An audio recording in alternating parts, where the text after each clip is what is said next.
Primero que tenemos pluralidad de sujetos, unidad del objeto, que es el cobro de una deuda de origen laboral, una única fuente de la obligación, que es la ley, y la exigibilidad del crédito por parte del trabajador a cualquiera de los dos deudores, ya sea su empleador o el deudor solidario. Es decir, si yo en el examen les pregunto que me digan cuáles son las características de la solidaridad, ustedes me van a tener que responder esto que yo le dije recién. Tengan en cuenta que en derecho del trabajo también la solidaridad es siempre pasiva, es decir, que hay un solo acreedor y dos o más deudores. Consecuencias de esta tercerización.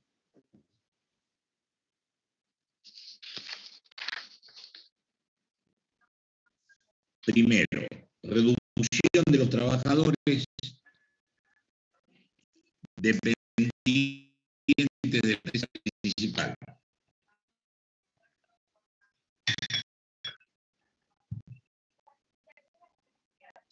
Segundo, surgimiento de nuevas pequeñas empresas.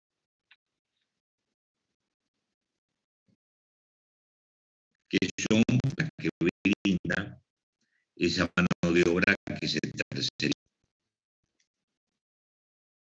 Tercero, la optimización del empleador.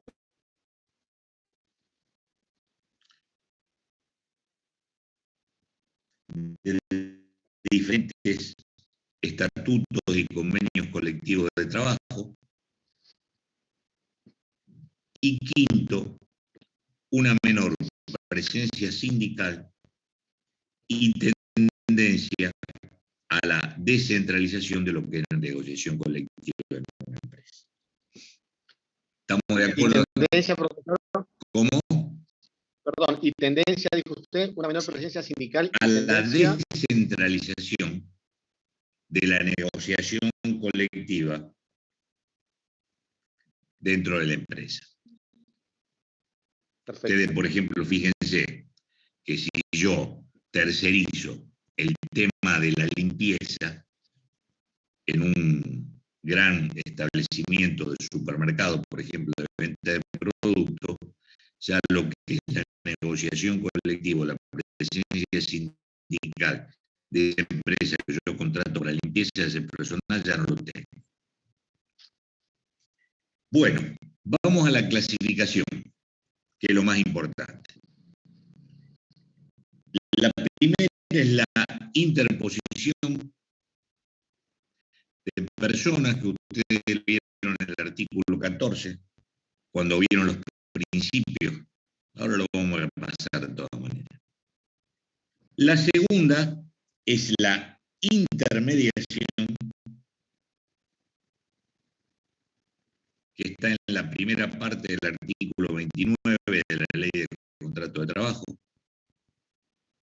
La tercera es la interrelación en la contratación, que está en la última. La tercera, sí. Como dijo, la primera palabra. Interrelación en la contratación, que está en el artículo 29 y toma el artículo 29 bis, que es el tema de las empresas de servicios actuales.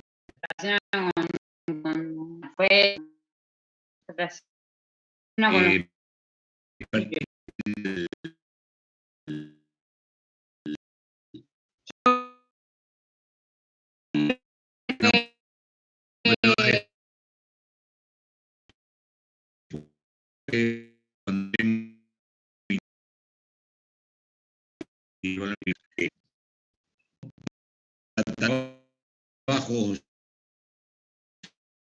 servicios y establecimiento, artículo 3, trabajo que es muy importante. Quinto, la responsabilidad conjunto, artículo 31 de la ley de contrato de trabajo, y transferencia de conocimiento. Ustedes lo vieron, como yo les decía al principio, artículo 228 de la ley de contrato de trabajo. Lo que está dentro de la ley de contrato de trabajo en materia de solidaridad. Pero también tenemos la solidaridad en otros regímenes normativos. Uno de ellos lo encontramos en la Sociedad 1950, con la responsabilidad de los y gerentes o administradores de la sociedad. La ley de comercio también. Sí, específicamente esto es la ley de sociedades, artículos 54, 56, después lo vamos a ver. Y en otra, la ley 22250, referente a cuando veamos estatutos profesionales, lo van a ver específicamente con la doctora Guaya, que es el artículo 32, régimen de la construcción.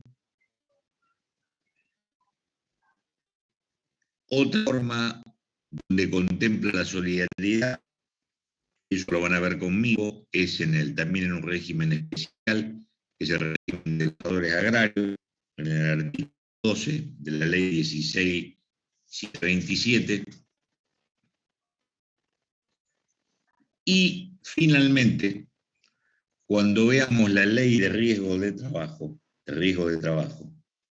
vamos a ver que dentro de los fallos de la Corte hay casos donde se ha hecho solidaria por la responsabilidad civil a la RT, pero eso nos estamos adelantando, eso lo vamos a ver sobre el final de la clase cuando veamos la ley de riesgo de trabajo.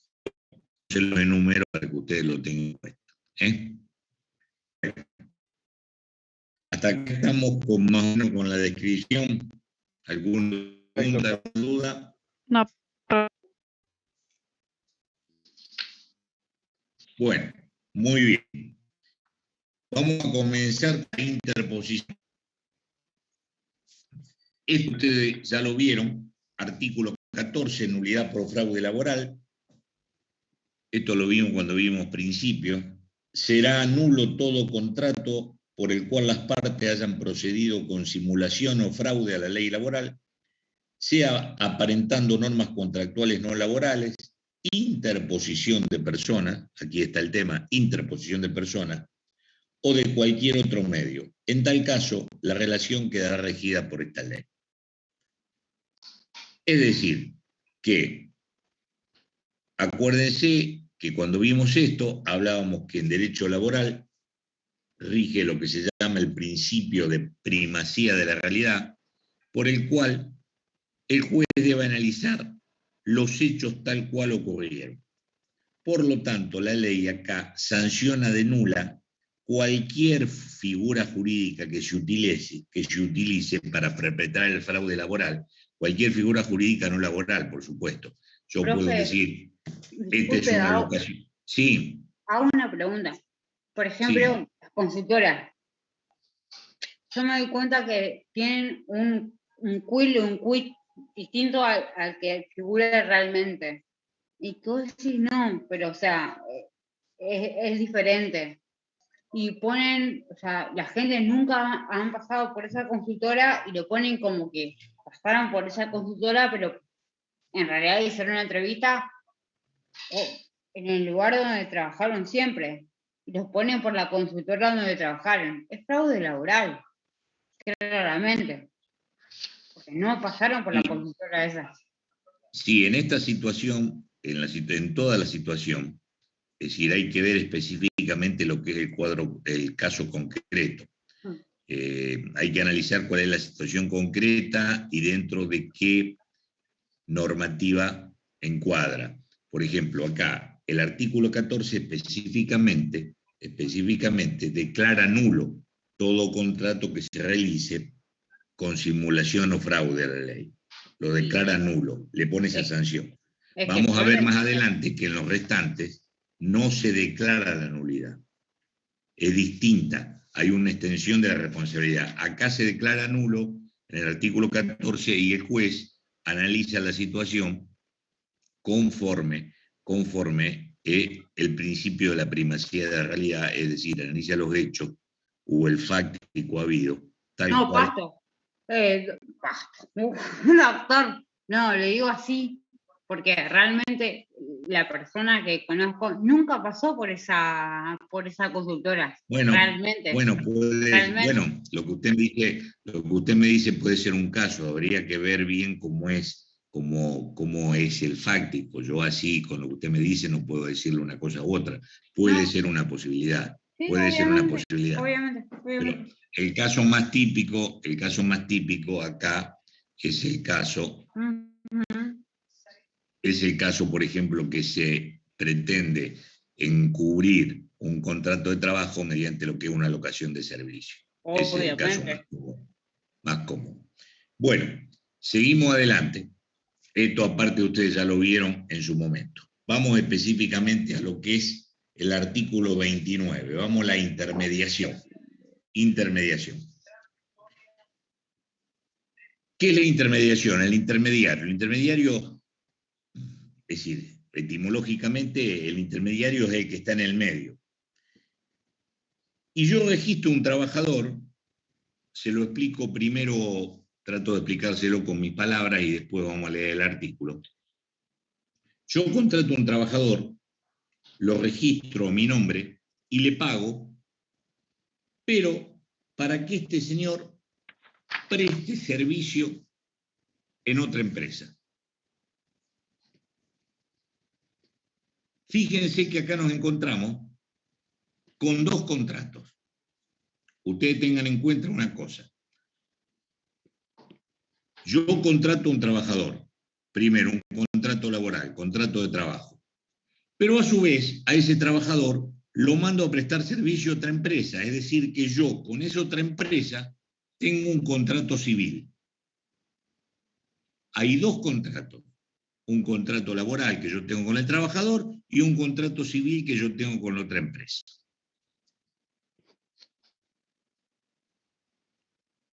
¿Qué es lo que ocurre? Acá, a diferencia de lo que vimos anteriormente del artículo 14 que declara la nulidad, la ley no lo sanciona con nulidad, sino que hace responsable a la tercera empresa o a la otra empresa como si realmente ese trabajador fuera dependiente de esa empresa. Y ahora le voy a leer el artículo.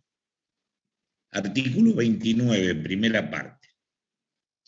Los trabajadores que habiendo sido contratados por tercero con vista a proporcionarlo a las empresas, serán considerados empleadores directos de quien utilice su prestación.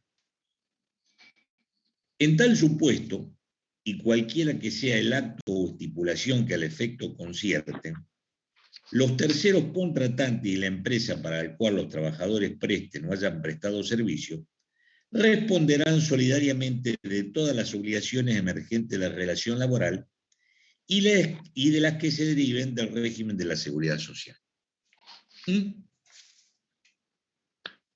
Es decir, yo contrato un trabajador y está a nombre mío, yo soy el empleador y lo llevo a trabajar a otra empresa. Entonces la ley no declara nula la situación, distinto al fraude. Acá no hay fraude ni nada. Simplemente dice, la empresa será considerado que para esa empresa donde el señor presta servicio, será considerado, dice específicamente la ley, como empleado directo de quien utilice esa prestación. Es decir, que ese trabajador va a tener una doble protección. Me va a poder cobrar a mí. El crédito se lo va a poder cobrar a la empresa donde presta servicio. Disculpe ¿Alguna una duda pregunta, sobre esto? profesor. Sí. Eso le iba a preguntar. ¿Le puedo poner como un ejemplo para que me entienda la pregunta, si no le molesta? No, dígame. Por ejemplo, yo contrato un trabajador y a su vez realizo un contrato civil con su empresa, por ejemplo, ¿no? Sí. El trabajador tiene que estar inscripto en algún lugar. O sea, ¿quién lo inscribe? No le estoy diciendo, yo lo contrato y lo inscribo a mi nombre. Pero en vez de trabajar para mí, lo llevo a trabajar a otra empresa. Yo lo inscribo. Pero para la ley se lo considera que está, es decir, que es trabajador dependiente de la otra empresa. Es una situación, tengan en cuenta que es decir, una situación que a lo mejor a ustedes se les hace un poco difícil, es una situación sui generis, pero lo que se busca es proteger el crédito del trabajador. Porque supongamos que yo soy un insolvente total, contrato a este señor, lo llevo a trabajar a otra empresa, yo le cobro a la otra empresa algún dinero y este señor no le pago el sueldo a este señor. Entonces este señor me reclama a mí que soy un insolvente. Entonces, de esta manera la ley lo considera que es empleado de la otra empresa también. Bien, pero bien, perfecto. Está anotado a mi nombre. Perfecto. Este es un caso, porque son varios casos, por eso vamos viendo todos y ¿Este sería el caso típico de la empresa de seguridad? No, la empresa de seguridad entra de lo que es el artículo 30. Ya lo vamos a ver dentro de la solidaridad, pero del 30. En este caso, por supuesto, la empresa de seguridad, ustedes piensen esto. Yo tengo una empresa, los dos casos del 30 más típicos son la de la empresa de seguridad y de la limpieza, porque, digamos, yo tengo una empresa de limpieza, contrato gente, pero no la voy a tener trabajando en mi empresa, la tengo que llevar a trabajar a otro lado, lo mismo la seguridad. Es decir, yo tengo 10 personas en la empresa de seguridad o 20 personas contratadas, no la voy a tener trabajando en mi empresa, los mando a distintos objetivos. Pero en este caso, la ley habla de otra cosa. La ley se refiere específicamente a gente que trata de mandar mano de obra a otro lado con el fin de que la otra empresa, es decir, no tenga un costo mayor o tenga mayor cantidad de empleados. Lo que busca es desalentar esa situación. Este es un caso que se da muy poco, prácticamente no se da. No se da. Por eso cuando la ley impone la solidaridad de, digamos, quién se beneficia con la prestación, listo, se terminó. Muerto el perro, muerta la rabia. Hay muy pocos casos de esto. Caso de la vigilancia de la empresa de seguridad lo vamos a ver específicamente en el 30, que son los casos que mayormente se dan.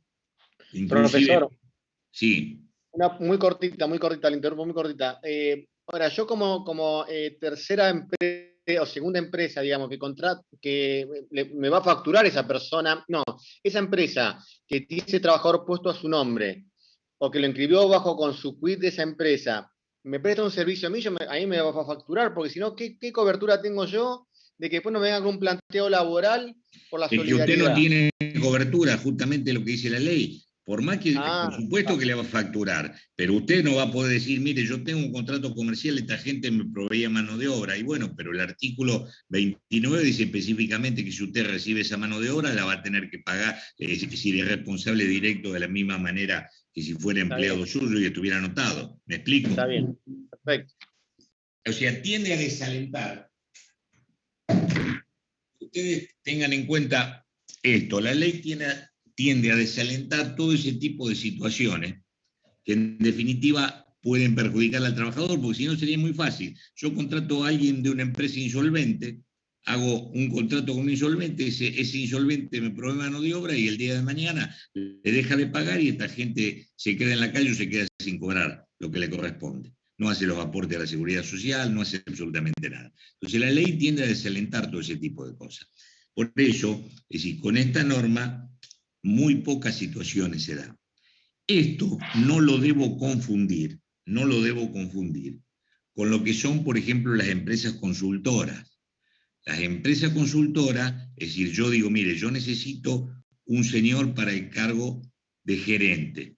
Entonces, esta gente hace una especie, llamémosle, hablando en un término artístico, una especie de casting, una entrevista con todos los postulantes a gerente y me dice a mí, mire, de todos los que entrevistamos, de estas 50 personas que entrevistamos, consideramos que de estos 5, entre estos 5 está el adecuado para el puesto que usted necesita. Pero eso es otra cosa. Lo mismo que lo que son las agencias de colocaciones. Yo me inscribo en una agencia de colocación y digo, no sé, que soy carpintero. Entonces, esta agencia de colocación, cuando alguna empresa le dice, mire, necesitamos un carpintero, me manda a mí, pero yo voy a trabajar directamente para la empresa que necesita carpintero, no para la agencia de colocación. Me explico, la agencia de colocación me va a cobrar un dinerillo de lo que yo cobre del primer sueldo, me va a sacar una comisión. Está claro, se entiende la diferencia. Yo sé que a ustedes les puede resultar difícil, pero bueno, esto es muy técnico el tema. Profe, ¿esto sería Sí. la agencia de la empresa de servicios eventuales o No, la empresa de servicios eventuales no se adelante, ahora viene, no se me adelante, se me está adelantando. Está la empresa... no, bueno, porque si están, usted- perdón, por eso perdón, tengo esa confusión.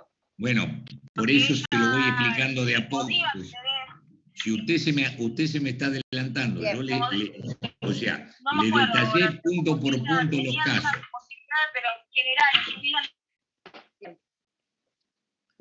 No se me adelante, porque si no me alcanzan a entender lo pasado, por eso le expliqué, arranqué del 14, que la ley la sanciona con la nulidad, ahora voy al 29, y ahora vamos a la última parte del 29 y al 29 bis cuando habla de las empresas de servicios eventuales, que es el tercer caso. Entonces, las agencias de colocaciones no sería empresa de servicios eventuales. No, nada que ver. Nada que ver. Bien. La agencia de colocaciones simplemente es una empresa que se dedica, es decir, usted necesita trabajo y va y se anota ahí. Entonces, por ejemplo, usted es albañil, Bien. necesitan un albañil, lo manda ahí y le va a cobrar un dinerillo de lo que usted gane en el primer sueldo, Bien. nada más, y le va a cobrar algo, por supuesto, a la empresa, pero nada más, es otra cosa, inclusive está regulada, es decir, la agencia de colocación está regulada por una ley, la 24648, y por un decreto 489 del 01, nada que ver con eso. Ahora sí, vamos a lo que son Bien. las empresas Gracias. de servicio eventual. Ustedes cuando... Una consulta, Sí. antes de que avancemos. ¿Esto tiene que ver con el tema de esas empresas que contratan a trabajadores y los mandan a distintos puestos de trabajo o no? También estoy confundida. No, depende, o sea, la empresa tiene que dedicarse a algo concreto para mandarlo por el trabajo. Puede ser, si usted tiene lo que me decía Maximiliano hace un rato, usted tiene, por ejemplo, una empresa de vigilancia y lo va a mandar a distintos objetivos. Esa empresa, por ejemplo, hace un contrato con Paladini y manda gente a Paladini, hace un contrato con el Libertad y manda gente a la custodia de Libertad. Pero siempre dentro de una gama. Siempre dentro de una gama. ¿Cómo? El que le iba a decir, justamente, yo trabajé muchos años en Paladini, justamente no como personal de seguridad, como administrativo, pero se me vino a la cabeza el tema de Paladini con la empresa de seguridad, lo que usted dijo recién. Exactamente. Es decir, ese es el tema. Bueno, vamos a la parte de las empresas de servicios eventuales. Ustedes vieron cuando hablaron de la modalidad del contrato. Cuando hablaron de las modalidades contractuales, vieron lo que era el trabajador eventual, que estaba regulado, si no me equivoco, en el artículo 99 de la Ley de Contrato de Trabajo. Bueno, entonces, le voy a leer la tercera parte, esto es la interrelación. La tercera parte del artículo 29 dice: los trabajadores contratados por empresas de servicios eventuales habilitadas por la autoridad competente, no cualquier empresa puede dedicarse a proveer servicios eventuales, sino que, ahora después vamos a ver, está legislado. Dice, para desempeñarse en los términos del artículo 99 de la presente ley y de la Ley Nacional de Empleo, serán considerados en relación de dependencia con carácter permanente, continuo o discontinuo con dichas empresas. Es decir, yo soy trabajador eventual para una empresa y dependo de esa empresa. Claro, a mí me paga Manpower, supongamos. Exactamente. Usted, por ejemplo, trabaja para Manpower y Manpower lo manda como trabajador eventual. Tenga en cuenta esto. Usted va a ir a trabajador eventual, como trabajador eventual por un tiempo determinado. Recuerden el artículo 99, por eso lo dice la ley. Usted va a ir como trabajador eventual en una situación que tenga la eventualidad de la empresa usuaria. Supongamos, por ejemplo, que la empresa usuaria tiene una empleada administrativa que está embarazada, que va a tener una licencia por embarazo, entonces va a necesitar una empleada administrativa que le cubra esos meses que tiene la licencia esta señora. O sea, hay una eventualidad. Entonces, esta empresa de servicios eventuales le va a mandar una empleada que cubra esa eventualidad por un tiempo determinado. Pero esta señora sigue dependiendo como trabajadora de la empresa de servicio eventual. La ley 24013 regula, que es la ley de empleo, regula la actividad de las empresas de servicios eventuales. Está en la ley 24013 y en el decreto reglamentario 1694 del año 06. Les leo el concepto. Se considera empresa de servicios eventuales a la entidad que, constituida como persona jurídica, tenga por objeto exclusivo poner a disposición de terceras personas, en adelante empresa usuaria, a personal industrial, administrativo, técnico, comercial o profesional para cumplir en forma temporaria servicios extraordinarios determinados de antemano o exigencias extraordinarias o transitorias de la empresa, explotación o establecimiento, toda vez que no pueda preverse un plazo cierto para la finalización del contrato. Estas empresas de servicios eventuales necesitan la habilitación del Ministerio del Trabajo de la Nación, deben presentar una garantía ante el Ministerio para poder funcionar. Y por supuesto, proveen mano de obra eventual. Es decir, que estas empresas tienen dos tipos de trabajadores. Tienen trabajadores permanentes, que son, por ejemplo, los trabajadores administrativos de la empresa. Esos son trabajadores permanentes. Y trabajadores eventuales son los que va mandando a diferentes destinos que lo necesitan conforme la eventualidad de la empresa que necesita la empresa usuaria. ¿Está claro? ¿Qué pasa si no ocurre una eventualidad? Si se usa de manera... Bueno, la ley, es decir, dice que no se le puede suspender las tareas por más de 45 días corridos, con un límite de 90 días en el año. Eso lo dice la ley, por eso le dan la normativa que está en la ley 24013. Me refiero a si la empresa a la que va no es porque reemplaza a alguien, no, es porque toma gente de esa manera para no tener que justamente... No, a la empresa que va, y présteme atención, Maximiliano, por eso le dije y por eso la ley habla del artículo 99, a la empresa que va a cubrir una eventualidad exclusivamente. Supongamos, por ejemplo, que mañana una compañía de seguro importante se produce un incendio y se quema una parte importante de la empresa. Entonces, van a contratar trabajadores eventuales para hacer, digamos, lo que es la limpieza y reconstrucción de esa parte de la empresa que se quemó. Entonces ahí van a mandar trabajadores eventuales que no van a tener un plazo cierto porque no sabemos lo que puede demorar, van a tener un plazo estimativo. El otro caso que yo le daba, por ejemplo, era de la mujer embarazada, que la empresa, es decir, cubre la eventualidad, pero lo va a cubrir ya con un plazo cierto. o presuntamente cierto, porque sabemos lo que abarca la licencia que tiene por embarazo y demás, salvo que después tome el estado de excedencia, pero eso ya es otro tema. ¿Estamos de acuerdo, Maximiliano? Pero a lo que me refiero es porque yo trabajé para esta empresa y no entraba a reemplazar a alguien o por una eventualidad, entraba porque la otra empresa nos utilizaba para contratar de esa manera y después tengo que demandar a la que nos contrataba y no a ellos. Bueno, sería, digamos, algo que estaba al margen de la ley. Pero la mayoría de estas empresas trabajan así. Bueno, es decir, no bueno. habrá una impresión. Yo le digo lo que dice la ley. Es decir, que después lo que ocurra en alguna situación, en la situación de alguna empresa, ahí ya no me meto. Usted fíjese como dice específicamente, le vuelvo a repetir el artículo.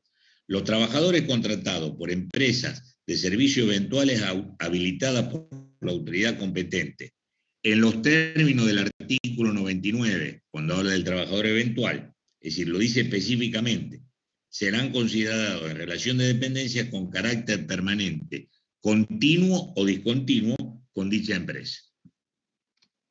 Después, si hay empresas que hacen otra cosa, ya hay otro problema. Es decir, la ley dice específicamente eso. ¿Qué es lo que marca la ley? En el artículo 29 bis. Habla de la solidaridad. Dice, el empleador que ocupe a trabajadores a través de una empresa de servicios eventuales habilitada por la autoridad competente, será solidariamente responsable con aquella en todas las obligaciones laborales y deberá retener de los pagos que efectúa la empresa de servicios eventuales los aportes y contribuciones respectivos por el organismo de seguridad social y depositados en términos. ¿Está claro? Consagra la solidaridad del usuario. ¿Estamos de acuerdo hasta acá? Sí, me llama la atención, profe, yo lo entiendo del lado del trabajador, ojo, lo recontra entiendo, pero vuelvo al caso de Paladini, está bien, Paladini es un monstruo, pero contrato por Manpower a una persona y si después Manpower quiebra, me toca ser responsable yo. O sea, lo veo del lado del empleador también, trato de ser, no sé, por ahí estoy equivocado en el análisis, ¿vio? Mire, le voy a dar un caso. Le voy a dar un caso. Lo que plantea el compañero. ¿Qué pasa con las tercerizadoras? Por ejemplo, con lo que Manpower, una de esas Python. ¿Qué pasa con esas empresas? Bueno, si mañana Manpower desaparece, si mañana Manpower desaparece, es responsable Paladini, solidariamente, justamente el trabajador queda protegido. Yo le voy a dar un caso práctico, por ejemplo, del artículo 30, que es el que vamos a ver próximamente. Bien. Que es un caso que yo lo tuve cuando era juez de primera instancia. En su momento, ustedes recordarán donde hoy está Carrefour, estaba Supermercado Norte. ¿Cuál de todos los Carrefour? Bueno, cualquiera. Este era específicamente el de Necochea, el de Necochea 27, pero cualquiera. Cualquiera. No sí, del norte, estuvieron todos por ahí. Bueno, está bien, pero no le interesa, voy al tema de la actividad. Entonces, este supermercado tenía tercerizado, como lo tienen muchos supermercados, el servicio de entrega a domicilio. La empresa que entregaba a domicilio era una empresa que había sido constituida en la ciudad de Buenos Aires y se llamaba Recorridos SRL. Empresa totalmente insolvente. En ese momento, le estoy hablando muchos años atrás, este supermercado tenía aproximadamente de esta empresa de recorrido 25 personas trabajando en el reparto de mercadería. ¿Qué pasó? Un día la empresa desapareció, toda esta gente se quedó sin reclamar el sueldo a nada, no tenía quien reclamarle el sueldo, y aparte había una deuda previsional que era sumamente importante. Entonces, esta gente, ¿qué es lo que hace? Inicia juicio. No lo hace en base al artículo 29 por una empresa de servicios eventuales, lo hace en base al 30, que es el próximo que vamos a ver, reclamando a Recorrido y solidariamente al supermercado.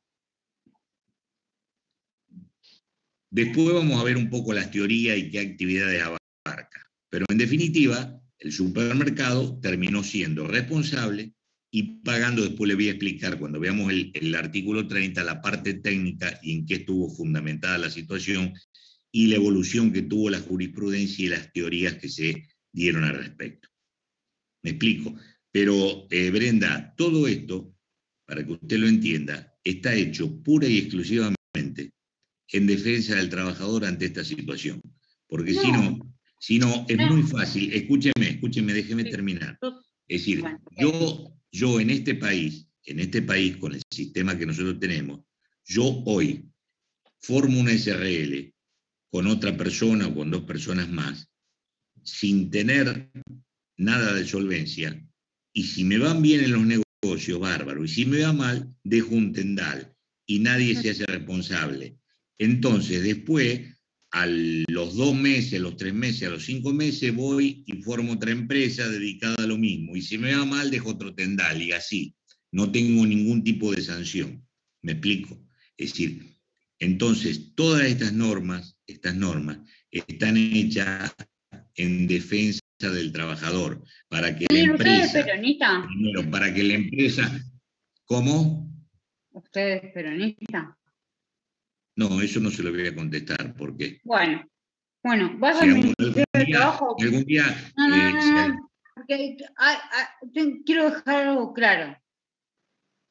Las consultoras dejan un tendal de deudas con nuestros trabajadores y que no se pueden saldar nunca. Porque bueno, pero perdóneme, es decir, mire, ese es un tema, si quiere, algún día lo discutimos. Lo discutimos personalmente, no es para discutirlo acá en una clase. ¿Está claro? No es, el día que tomemos el examen, si quiere, lo discutimos en algún momento. Está bien. No es para discutirlo en una clase. ¿Está claro? Está bien. Punto. Está bien, perfecto. Está bien. Sí, terminemos de dar el tema porque si no... Bueno. No, porque la otra vez el otro profesor me discutía que no, que hay que poner trabajadores en negro. Yo dije, bueno, yo no sé, mire, perdóneme. Poner trabajadores en negro. Brenda, me parece que usted tiene una confusión bastante grande, pero este es un problema que se da específicamente por este tipo de clases, que damos. Pero es decir, le voy a pedir un poco por respeto a sus compañeros y demás, que si en algún momento usted quiere, nos encontramos, si quiere pasar por el tribunal, discutimos lo que usted quiera. Yo en este momento estoy dando una clase. Estoy dando una clase y estoy explicando un tema. Me encanta compartir con gente que tiene mucha más experiencia que yo, me encanta. Bueno, seguimos adelante. Seguimos adelante porque si no, no vamos a terminar el tema. Vale. Estábamos específicamente, entonces habíamos visto el tema de las empresas de servicios eventuales. Vamos al más importante, que es el artículo 30. No me desapruebe, profe. ¿Por qué me lo dice? Que usted piensa que usted me parece que no me conoce. Como para decirme eso. Brenda, con todo respeto, déjate respetuoso. Perdóname, pero... Seguimos adelante y le vuelvo a repetir. Ella es mi compañera administrativo, Nora. Por respeto, bueno. Administrativo. Chicos, o dejamos de dialogar, es decir, esto es muy simple. Profesor. Perdón, esto es muy simple. Yo les doy participación a todos para que pregunten lo que no entiende y consultemos lo que sea. Si no, cambio de metodología. Hablo yo y se terminó. Si lo entienden, y si no, no. Así que, a mí me encanta debatir. Bueno, no es para debatir. Lamentablemente no son clases presenciales y no podemos debatir. Acá lamentablemente no podemos debatir. No es una mesa para debatir. ¿Está claro? Yo explico los conceptos y ustedes lo entienden o no lo entienden. No, pero seguimos adelante. Brenda, le pido que apague. Le voy a pedir, por respeto a su compañero, que apague el micrófono, por favor. Bueno. Seguimos adelante. Vamos con el artículo 30. El artículo 30 contempla 2 situaciones puntuales.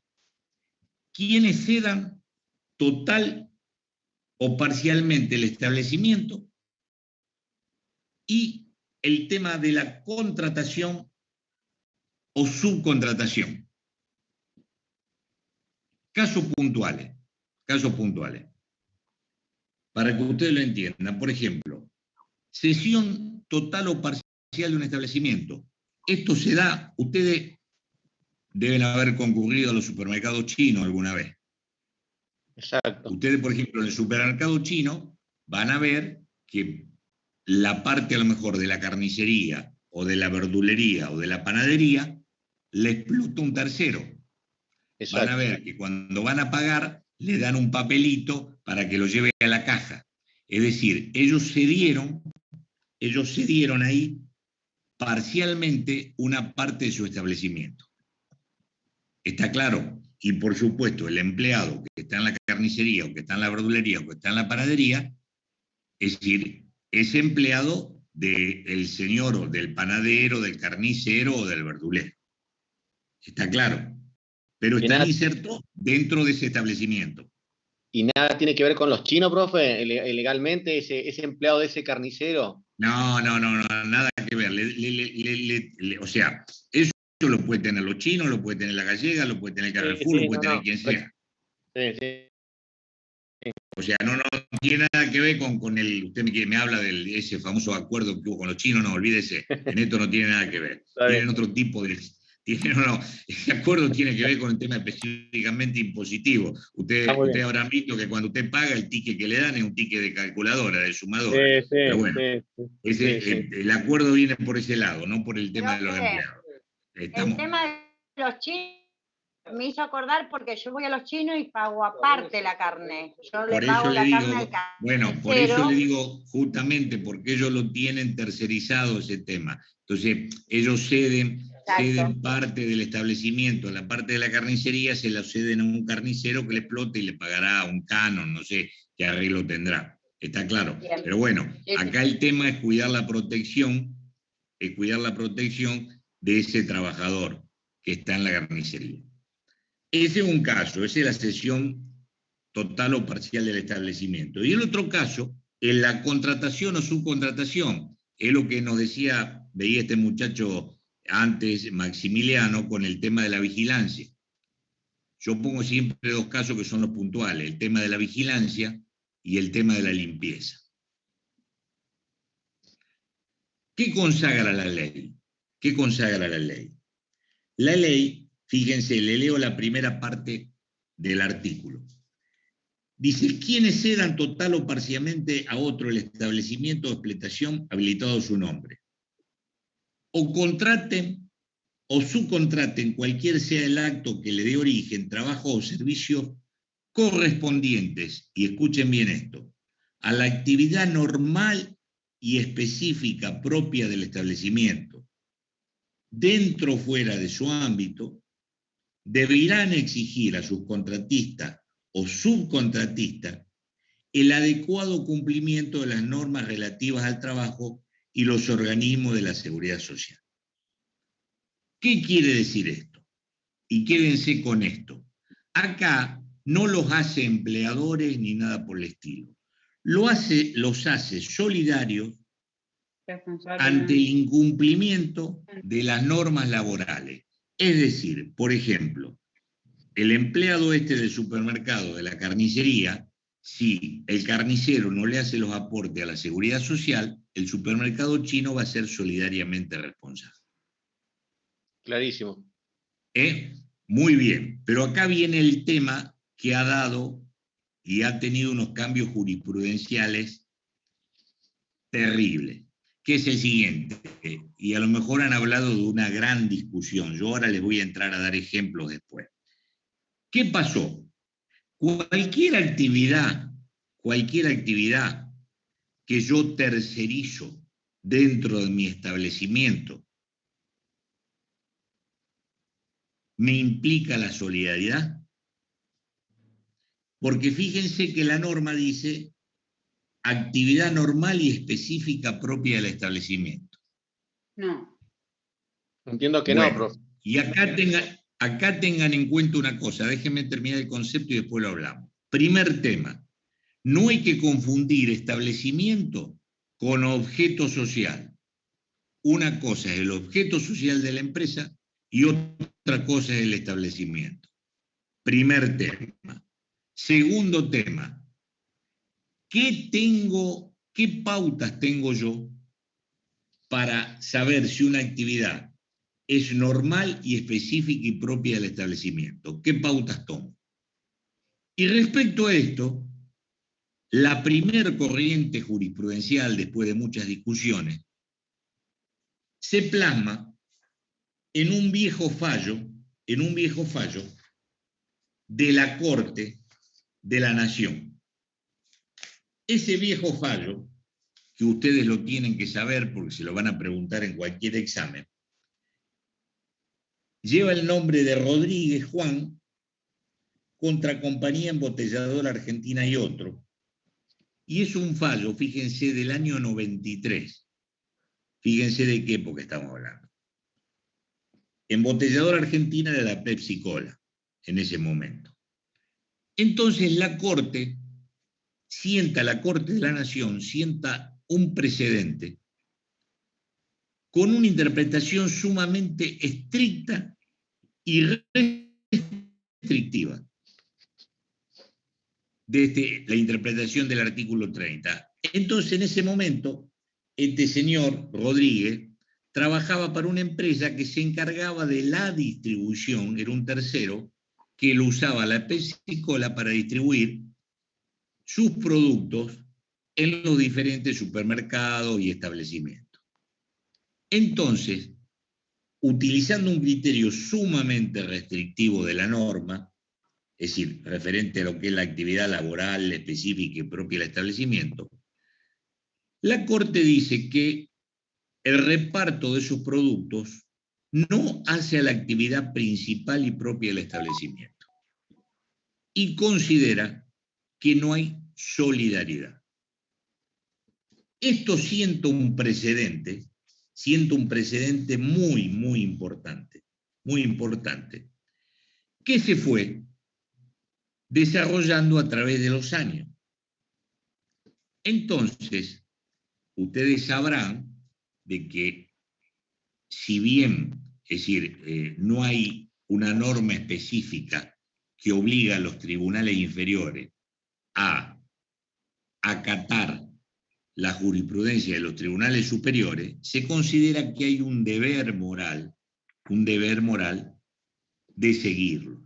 Entonces, ¿qué hacían la mayoría de los tribunales? Los tribunales decían, y bueno, conforme lo dijo la Corte en Rodríguez con el embotellador, hay que usar un criterio estricto y demás, y negaba la solidaridad. Por supuesto, se alzaron un montón de doctrinas y algunos casos jurisprudenciales de tribunales inferiores, diciendo que no, que había que tener un criterio amplio sobre lo que era la actividad normal, específica y propia del establecimiento. Hasta que en el año 2009 la Corte dicta un fallo que se llama Benítez Horacio Osvaldo contra Plataforma Cero, Sociedad Anónima y otro.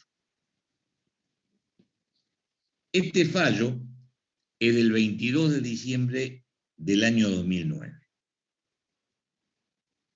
Y acá la Corte no dice, como muchos quisieron interpretar, de que cambiaba de un criterio restrictivo a un criterio amplio, sino que dice, un tribunal no puede mencionar o basar su resolución diciendo, como dijo la Corte en Rodríguez con embotelladora. Eso es meramente dogmático. Lo que tiene que hacer el tribunal que resuelve es analizar el caso concreto y decir específicamente por qué considera que hay solidaridad o por qué considera que no hay solidaridad. ¿Está claro? ¿Se entiende lo que yo les dije? Lo que son los dos fallos. Entonces, a partir del 2009, esta situación, respecto a la interpretación de la solidaridad, fue teniendo un cambio sumamente importante. Y ahora vamos a los ejemplos. Por ejemplo, vamos al tema del servicio de limpieza. El servicio de limpieza que la mayoría de las empresas tercerizan, ¿a ustedes les parece que hace la actividad propia, específica del establecimiento? No. No, profe. Ustedes consideran que no. Perfecto. A mí sí. En parte. Sin limpieza O sea, no puede ningún establecimiento, menos de comida, por ejemplo. Claro. Profe, Claro. en el caso de un sanatorio, por ejemplo, No sé. Bueno, fíjense en la interpretación. Si utilizamos un criterio amplio, conforme a lo que piensa, por ejemplo, Maximiliano, que creo que no está equivocado, en un sanatorio o en un supermercado, hoy, en la situación de la pandemia que vivimos, donde a vos te obligan, te toman la fiebre cuando entras al supermercado, te obligan, te hacen lavar con alcohol las manos, sanitizan todo el carrito cuando lo terminaste de usar y demás, te dan un número, por ejemplo, acá en la Gallega de calle Pellegrini y Moreno, te dan un número porque no puede haber mayor cantidad de personas que la que autoriza además. Evidentemente, la limpieza pasa a tener un rol sustancial. Dependería del caso concreto. Exactamente, Giselle, exactamente, eso es lo que quería que entendiera. A lo mejor 10 años atrás, esta situación no era así. Por ejemplo, el servicio de vigilancia. El servicio de vigilancia en un banco, supongamos que el banco tiene tercerizado el servicio de vigilancia. Es fundamental, un banco no puede funcionar sin vigilancia. Ahora bien, Claro. 10 años atrás, y a mí, por ejemplo, me tocó fallar en un caso de la General Motors. El servicio de vigilancia de la General Motors era esencial, hacía la actividad principal del establecimiento, primordial, y no. El servicio de vigilancia de 10 años atrás no tenía trascendencia. Entonces, hay que ver la situación, lo que yo le decía conforme este fallo de la Corte, la situación en el caso concreto. Por ejemplo, le voy a citar un fallito que fue, yo siempre lo doy en los posgrados, cuando doy este tema, que es un fallo que se llama Actis contra Servicio Portuario. Servicio Portuario es, como dice su nombre, una empresa que se dedica al almacenamiento de granos y custodia de granos y otro tipo de productos, ¿no es cierto? Los custodia, tiene galpones donde los custodia temporalmente porque después vienen y los retiran. Este señor Actis trabajaba en Villa Constitución en el servicio portuario, en la empresa. La empresa de vigilancia, por supuesto el servicio estaba tercerizado, la empresa de vigilancia para la que él trabajaba desaparece. Y él inicia juicio reclamándole la indemnización a la empresa para la que él trabajaba, la empresa de vigilancia, y solidariamente al servicio portuario. Hubo dos casos, de este señor Actis y de otro señor que era compañero de trabajo de él. El de este señor cae en mi sala, le toca a mi sala, entonces yo hago este análisis. Digo, esta empresa se dedicaba específicamente a almacenamiento y custodia de cereal y otros productos que se dejaban en el puerto para que al otro día o a la semana viniera otra empresa y los recogiera. Por lo tanto, es decir, esta empresa garantizaba a quien dejaba esos productos que estos productos estuvieran bien custodiados. Por lo tanto, a un lugar como el puerto, a la que se accede por tierra, por agua y por aire, el servicio de vigilancia cobraba un carácter de esencial. Por lo tanto, hice lugar, la sala que yo integro, hicimos lugar al tema de la extensión de responsabilidad a servicio portuario. El caso del compañero de este señor se radica en la sala segunda del trabajo. Y la sala segunda del trabajo, utilizando un criterio sumamente restrictivo, dice lo contrario. Dice que extender la solidaridad a todo tipo de situaciones llegaría a un absurdo. Se lo resumo más o menos lo que dice. Por lo tanto, rechaza la solidaridad de este señor respecto del servicio portuario. Por eso le hablo de lo que son las diferentes interpretaciones. Después cada uno lo interpreta y piensa lo que le parece.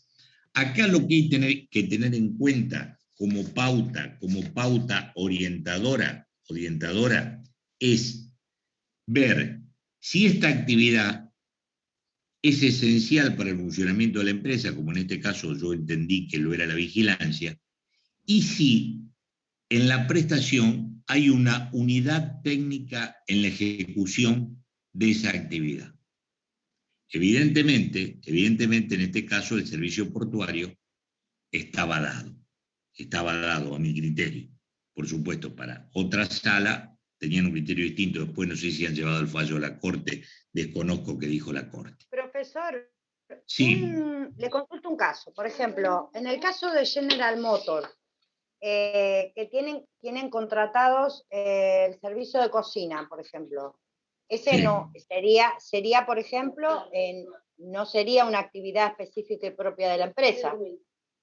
Por ejemplo, para entenderlo. Perdón. Así a simple,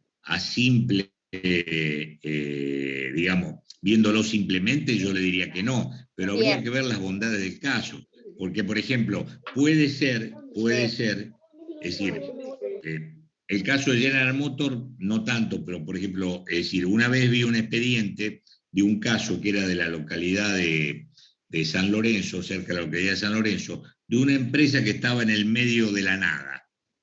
Entonces, evidentemente, le tenía que ofrecer a su personal el servicio de la comida y demás.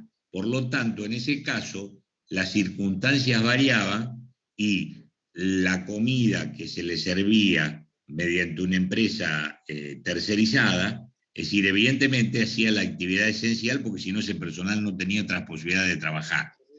Claro, es el caso en concreto, como dice usted. Hay que ver el caso concreto. Por ejemplo, bien. Es decir, yo ahora voy recordando casos que se me presentaron. ¿Ustedes alguna vez pasaron por calle Pueyrredón, casi llegando a Córdoba? Calle Pueyrredón, casi llegando a Córdoba, yendo es decir, de sur a norte, de la mano izquierda, van a ver que hay un taller grande, muy grande, pintado de color azul y que tiene los símbolos del Automóvil Club. Sí, correcto, profe. Yo vivo a 3 cuadras de ahí. Por eso. Bueno. Fíjese, esta gente había alquilado, la gente del Automóvil Club, ese taller a un tallerista que tenía personal a su cargo. Con la particularidad que junto con el local se le alquilaban también una serie de máquinas para hacer balanceo y demás, alineación, balanceo y otras cosas. Y a su vez, el personal que trabajaba en esa empresa tenía un mameluco de color azul con el logotipo del Automóvil Club. Y dentro del galpón estaba todo el logotipo con la propaganda del Automóvil Club. Y los socios del Automóvil Club tenían una tarifa especial, tenían un descuento importante acreditando que eran socios del Automóvil Club. Bueno, en definitiva, el empleado que hace juicio cita al Automóvil Club solidariamente, en base al artículo 30. Entonces el Automóvil Club primero lo que dice, el objeto social del Automóvil Club no tiene nada que ver con esto. Por eso yo les señalé, cuando les dije, tengan en cuenta lo que dice la ley, no habla de objeto social, sino la actividad del establecimiento. dos cosas completamente distintas, porque el objeto del Automóvil Club es promover la actividad automotriz, etcétera, etcétera. Pero el establecimiento ese estaba dedicado exclusivamente a arreglar automotores. Entonces, valorando las bondades del caso, advertimos que lo que yo le señalaba, de que los socios del Automóvil Club tenían el privilegio de que tenían un descuento y eran atendidos con preferencia, que estaban colgados tanto afuera como dentro del local todos los logotipos con la propaganda del Automóvil Club. ¿Pero por qué ¿Qué? empezó el Automóvil Club? El Automóvil Club era el dueño del local, el que le alquilaba el local No, pero ¿por qué esos. empezó? Hagamos historia. Así nos interesa más. Yo no le veo la de la historia del Automóvil Club, yo le cuento el expediente, lo que pasó en el expediente. La historia del Automóvil Club no me interesa. Está claro. Está claro, profe. Está claro, profe, está Bueno, claro. Entonces, valorando las bondades del caso, es decir, en la sala que yo integro, llegamos a la conclusión de que era solidario el Automóvil Club con el tallerista. ¿Está claro? Es decir, Sí. pero bueno, son apreciaciones, vuelvo a repetir. Es decir, hay que analizar el caso concreto, hay que analizar la situación en el caso concreto, hay que analizar si esa actividad es escindible o inescindible de la actividad principal del establecimiento. Es decir, hay que ver toda una conjunción de cosas y también relacionarlo con la situación social. Lo que yo, por ejemplo, les decía antes respecto al tema de la limpieza en un supermercado que me había preguntado Maximiliano. En este momento yo creo que es una actividad inescindible, el tema de la limpieza con el supermercado. A lo mejor si usted me dice 5 años atrás, 10 años atrás, era una actividad escindible. ¿Está claro? Es decir, por eso el tema de la vigilancia es otro de los temas primordiales que ha dado lugar a todo este tipo de situaciones. Por ejemplo, otro tipo de situaciones que se da asiduamente, se da en las estaciones de servicio. Hay estaciones de servicio donde tienen la parte del kiosco o la parte del bar tercerizado. Sí. Entonces, hacia la actividad principal y específica del establecimiento, el tema ese que yo tenga la posibilidad de tomar un café y demás, ¿o no? No, bueno, pero sí. Hay que ver, por eso le digo, hay que ver cada situación en concreto. Por ejemplo, hay situaciones que ustedes habrán visto que hay estaciones de servicio en las cuales usted carga el combustible, pero lo tiene que ir a pagar adentro. No lo paga ahí afuera donde lo atendió el muchacho. No, pero hay veces que uno no para porque no tiene café. Bueno, hay veces que usted le paga directamente al empleado y en la planta. Pero bueno, son diferentes situaciones, por eso le digo, hay que analizar en cada caso concreto. Les hablo de cosas que voy recordando que se plantean específicamente, ¿no es cierto?, con el tema de la solidaridad. En definitiva, tengan en cuenta, y esto es importante que lo sepan, y si les toca este tema en el examen que lo digan, las dos posiciones jurisprudenciales, la de Rodríguez con embotelladora y a partir de Benítez contra Plataforma Cero, el cambio jurisprudencial, y que ya citar un fallo no es suficiente, ¿no es cierto?, para fundar dogmáticamente si hay solidaridad o no hay solidaridad. Una pregunta, ¿Está profe. claro? Clarísimo. Sí, Cristian. Una pregunta muy cortita. ¿Puede ser de que cuando usted hizo referencia al caso Rodríguez Juan contra Embotelladora Argentina del año 93, que después la Corte en el fallo, como usted dijo, de Benítez contra Plataforma, que no se puede aplicar, los tribunales no pueden decir porque el fallo está de la Corte, eso tiene que ver con la aplicación erga omnes, que no se aplica a todos los casos? Es que hay que ver el obviamente que la Corte no se aplica, la Corte no aplica a todos los casos. Cristian, hay un tema que es fundamental. Usted tenga en cuenta esto. Si yo como juez, y es el error que normalmente comete un juez cuando asume su cargo, para fundar una sentencia, la fundo en jurisprudencia, estoy fallando dogmáticamente. es lo que se llama un fallo dogmático. Perfecto. Yo tengo que hablar de las bondades del caso y decir, esto es así, por esto y por esto, y después decir, conforme a este criterio, jurisprudencia que avala mi postura y la cito. Lo mismo pasa y les va a pasar a ustedes, cuando ustedes tengan que contestar una demanda o tengan que hacer un alegato o en la Cámara tengan que hacer una expresión de agravio. ¿Me deja terminar? Ustedes no van a poder fundar conforme a lo que dijo la Corte o lo que dijo la Cámara Nacional de tan fallo. Eso le puede servir para avalar después de que ustedes dicen por qué se defienden o por qué el tribunal inferior se equivocó y demás. Pero si ustedes citan directamente la jurisprudencia sin ningún fundamento en el caso concreto, no le va a servir absolutamente de nada. ¿Me explico? Gracias, profe. Perfecto. Bueno, respecto a esto, y acá le introduzco algo que es una norma procesal, a mí me gusta mucho el derecho procesal, que es una norma procesal que fue también evolucionando a través del tiempo. ¿Cuál era el tema? El tema es que yo acá tengo mi empleador principal y mi empleador solidario. ¿Qué pasaba? ¿Yo tengo que demandar a los dos o puedo demandar directamente al solidario y no demandar a mi empleador principal? La postura tradicional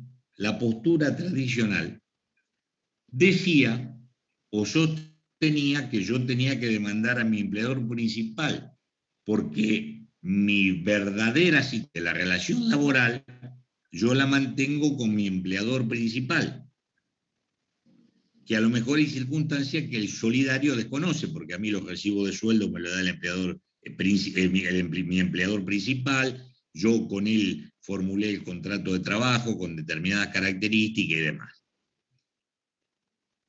Esto se mantuvo a través del tiempo hasta que en un momento, en los casos de concurso de quiebra, entró a regir lo que era el fuero de atracción. Entonces, ¿qué pasaba? Se presentaba a mitad del juicio en concurso y teníamos un problema, que el concurso, cuando estaba el fuero de atracción, atraía todo ese expediente laboral y se iba a la actividad donde yo demandaba al principal y también donde demandaba al solidario. Entonces, perdía el trabajador. ¿Qué es lo que pasó? La Corte Nacional,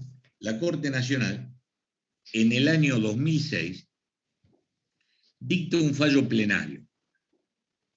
Ustedes más o menos tienen idea de lo que son los fallos plenarios. Sí, profe. Iba a preguntar si había un... Sí. Bueno, ese fallo plenario se llama Ramírez contra Russo Comunicaciones. Es un fallo que ha dado mucha tela que cortar. ¿Por qué? Porque según la mayoría, esto fue un fallo sumamente dividido, según la mayoría, yo puedo demandar indistintamente a mi empleador o al solidario, a mi elección. ¿Qué pasaba? Yo demando al solidario solamente, pero las características verídicas de mi relación laboral con el principal no la tengo en el juicio. Entonces, esto generaba un problema. Bueno, hasta hoy es un tema que está debatido. Después, cuando veamos el trabajador agrario, vamos a ver cómo la ley de trabajo agrario toma este plenario de Ramírez.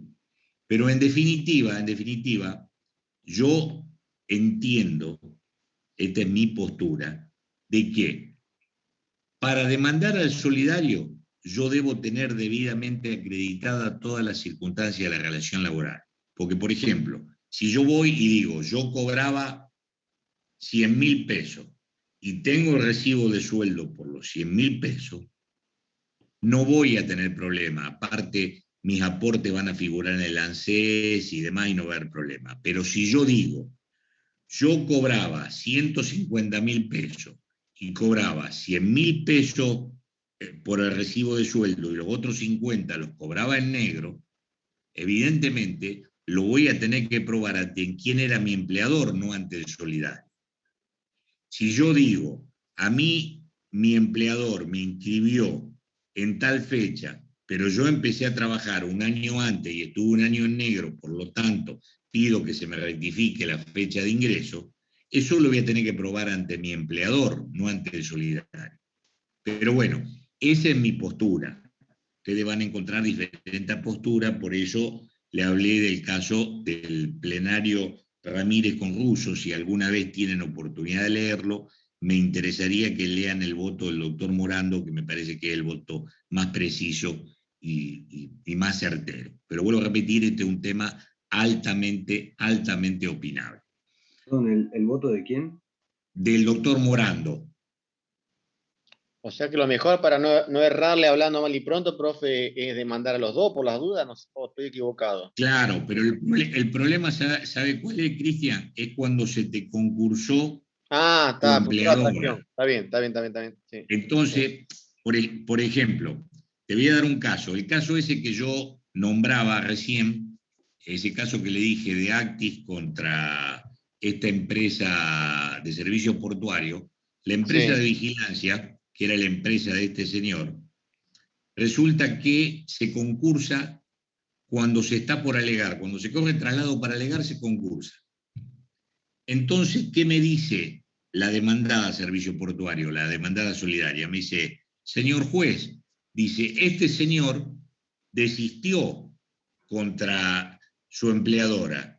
Por lo tanto, toda la prueba que se produjo respecto a la relación laboral de él con su empleadora, hay que desecharla, no sirve. Me puse a estudiar, vuelvo a repetir, a mí me gusta mucho el derecho procesal, y encontré un artículo del doctor Peirano que me pareció muy certero y muy justo para el caso. El doctor Peirano dice que, primero, la prueba cuando se incorpora al expediente es del proceso y no de las partes. Exactamente. Y él tiene un artículo que se llama El máximo aprovechamiento de la prueba. Por lo tanto, yo me valí de esa postura para tener en cuenta toda la prueba que se había producido respecto del empleador y para poder coordinar solidariamente el servicio portuario. Bueno, este es un tema que se lo cuento, ya si alguien me habla en el examen de esto, es fantástico, ¿no? Pero bueno, es un tema procesal que el día de mañana se les puede presentar. A ver, vamos terminando porque ya estamos casi sobre la hora. La solidaridad, esta famosa solidaridad, abarca todas las obligaciones que tiene el empleador respecto del trabajador. Es decir, todas las obligaciones que tiene su empleador y el solidario, ¿las asumes todas o hay algunas que no? Las de mala fe. No, esto no es de buena fe ni mala fe. Es decir, el empleador, cuando ustedes vieron los derechos y obligaciones del empleador, habrán visto un montón de obligaciones que tiene el empleador. Cuando se disuelve el contrato, es decir, el empleador tiene un montón de obligaciones, por ejemplo, de indemnizar a su trabajador y demás. ¿Abarca todas las obligaciones o no? Y acá nos encontramos con lo que son las obligaciones de hacer. Ustedes recordarán que cuando vimos la bolilla, no sé, la unidad número 2 o número 3, cuando hablamos de las obligaciones, que cuando se disuelve el contrato, el empleador debe entregar el certificado de trabajo y la certificación de servicio del artículo 80. Sí. Muy bien, bueno. ¿Está obligado el tercero solidario, puede ser condenado el solidario a entregar esta certificación de trabajo y la certificación de servicio? Bueno, a partir de un fallo, un viejo fallo que se llama Sanz con Cercova, que es de la sala que yo integro, pero antes de que yo la integrara, mucho antes de que yo la integrara, se consideró que las obligaciones de hacer no abarcan la obligación de la solidaridad, ya que el solidario no tiene los elementos acorde para poder entregar esa certificación de servicio o ese certificado de trabajo. Bueno, terminamos el tema del 30. Vamos al artículo 31. El artículo 31 habla del grupo económico. Esto tiene que ver con una realidad económica y fundamentalmente con lo que es hoy la estructura de los holding de empresas. Son empresas que están vinculadas. Es decir, hay una empresa siempre que está en un rol superior y las otras empresas están vinculadas a esta. O no solo abarca el plano nacional, sino el plano multinacional. Entonces, habla de que el juez le da posibilidad al juez para que pueda condenar a este grupo de empresas, condenando a la empresa principal. Le leo el artículo 31 y después le voy a dar un ejemplo. Dice, siempre que una o más empresa, aunque tuviesen cada una de ellas personalidad jurídica propia, estuviesen bajo la dirección, control o administración de otra, o de tal modo relacionadas que constituyan un conjunto económico de carácter permanente, serán a los fines de las obligaciones contraídas por cada una de ellas con sus trabajadores y con los organismos de seguridad social, solidariamente responsables cuando hayan mediado maniobra fraudulenta o conducción temeraria. Le voy a dar un caso práctico para que me lo entiendan. Cuando yo era juez de primera instancia, me tocó un tema donde un señor trabajaba para BASF, la empresa BASF, la petroquímica BASF argentina. Pero está la BASF de Alemania, la BASF de Brasil, etcétera, etcétera. Resulta que este señor era un jerárquico. Y lo llevan a trabajar a Brasil durante un lapso de 2 años. Este señor va a trabajar a Brasil con condiciones económicas mucho más favorables. ¿Por qué? Abarcaba, primero cobraba en otra moneda, una moneda más fuerte, cobraba mucho más, estaba incluido dentro del salario la vivienda, la educación de los hijos, chofer, etcétera, etcétera, todo un montón de ventajas que acá no las tenía. La empresa argentina sigue, durante esos 2 años que este señor está allá en Brasil, sigue pagando los aportes a la seguridad social como si él cobrara el sueldo que cobraba acá. Y sigue pagándole la obra social. Tan es así que este señor tiene un problema, una pequeña operación, y viene y se opera por la obra social acá en Rosario. ¿Qué pasa? Concluyen esos 2 años, le renuevan por 1 año más el contrato en la BASF de Brasil, con todas esas ventajas, cada vez tenía más ventajas patrimoniales, y este señor a los 3 años vuelve. Cuando vuelve, la empresa lo despide sin causa, por lo tanto, lo tiene que indemnizar. Y lo quería indemnizar en base al salario que cobraba este señor antes de irse. ¿Me explico? Sí, sí. Bueno, perfecto. Ellos hablaban de que hubo una suspensión del contrato y demás.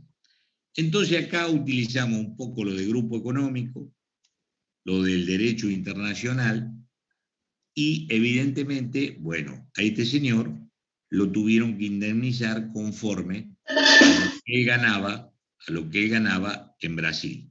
Este fallo yo lo saqué en primera instancia y fue confirmado por la Sala Primera en su totalidad.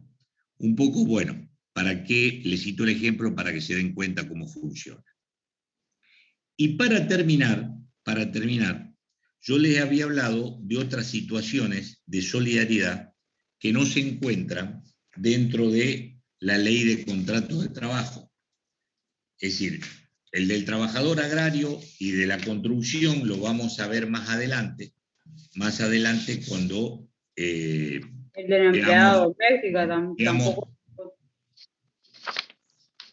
cuando veamos la empleada doméstica, ¿quién más es solidaria de la empleada doméstica? No, porque toman de la empleada doméstica y no está No, la empleada doméstica no. Usted está confundida. Eso se da con estatutos especiales. Los estatutos especiales se dan. El empleado señor, doméstico, no me el rete, habitante de señor. comercio. No la reto, le estoy diciendo para que se ubique. Bueno, Lo ubico, señor. Lo bueno, respeto. Y lo bueno. admiro. Bueno. Seguimos entonces. Yo le decía que en la ley de sociedades, encontramos muchas veces la salida para condenar solidariamente y proteger los derechos del trabajador. Hay dos situaciones que contemplan la ley de sociedades y hay dos artículos que ustedes tienen que tener en cuenta. Uno es el artículo 54 y otro es el artículo 59. Es decir, el artículo 54 habla de que en la última parte, cuando la sociedad encubra fines extrasocietarios para frustrar los derechos de terceros y la buena fe, el orden público y demás. En definitiva, la sociedad debe haber sido formada para perpetrar el fraude laboral, cosa que es una prueba diabólica. ¿Cómo prueba el trabajador esa situación? Pero eso fue la teoría que durante mucho tiempo imperó.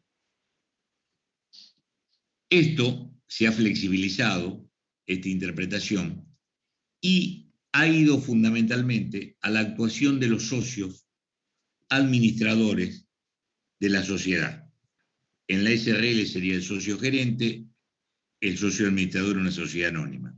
Y se tiene en cuenta cuando estos señores no han actuado como un buen hombre de negocio. Y entonces, en ese caso, se los condena solidariamente. Le voy a dar ejemplo para que ustedes lo entiendan. Por ejemplo, un día tuve un fallo que integré la sala segunda, porque se había acusado un vocal, que era de un empleado en negro de una SRL que estaba constituida por 3 personas. Era una empresa que se dedicaba a confeccionar carteles de publicidad.